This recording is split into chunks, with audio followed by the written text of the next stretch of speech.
tous et bienvenue dans cette nouvelle édition de PP News. En cette période de coronavirus, il était impossible pour nous de rester en marge de la situation. Tout de suite, les chiffres. Parlons des chiffres dans le monde, inspirons-nous de l'interview donnée par la chaîne YouTube Asian Boss.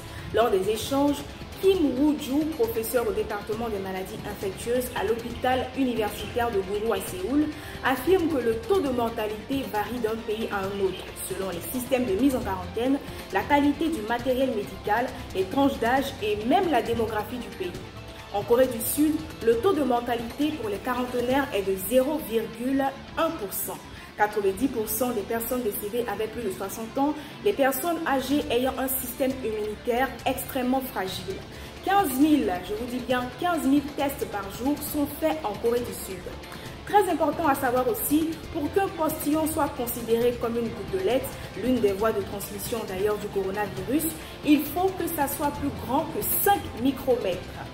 Enfin, revenons en Côte d'Ivoire où, à ce jour, 245 cas confirmés ont été enregistrés avec 25 guéris et un décès. À présent, nous allons écouter Yohan Alvin, un Ivoirien confiné à Istanbul. Il va nous expliquer comment est-ce que la crise sanitaire impacte son quotidien. Cette crise sanitaire l'a complètement changé, complètement. Nous qui étions habitués à des efforts physiques intenses tous les jours, là, tu es obligé de rester à la maison, rester confiné. Et ça rend lourd, Tu te sens malade et tout. Mais bon, après, c'est pour le bien de tous. C'est pour le bien de tous, je pense. Après, les mesures qui ont été prises, c'est quoi? C'est rester à la maison, comme on l'a dit. Rester à la maison, surtout ça, rester à la maison.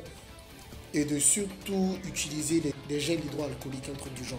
La base de tout ça, stay at home. Dans cette troisième et dernière partie de notre journal, je vais vous donner 3 mesures de précaution contre le coronavirus. 1. Il est important de bien se laver les mains fréquemment avec du savon et de l'eau ou utiliser le gel hydroalcoolique. Cela réduit le risque de contamination après un contact avec une personne ou une surface infectée. 2. La bouche, le nez et les yeux sont autant de portes d'entrée du virus. Il est donc recommandé d'éviter au maximum de se toucher le visage, précisément le nez, la bouche et les yeux. En 3. Il faut limiter au strict nécessaire les déplacements ou les attroupements en masse. Éviter au maximum les rassemblements de plus de 50 personnes. Mais comme Yohan l'a dit dans son intervention, la meilleure précaution est de rester chez soi. C'est terminé pour aujourd'hui. On se donne rendez-vous demain pour un nouveau point de l'actualité sur l'évolution du coronavirus. Portez-vous bien et surtout, restez chez vous.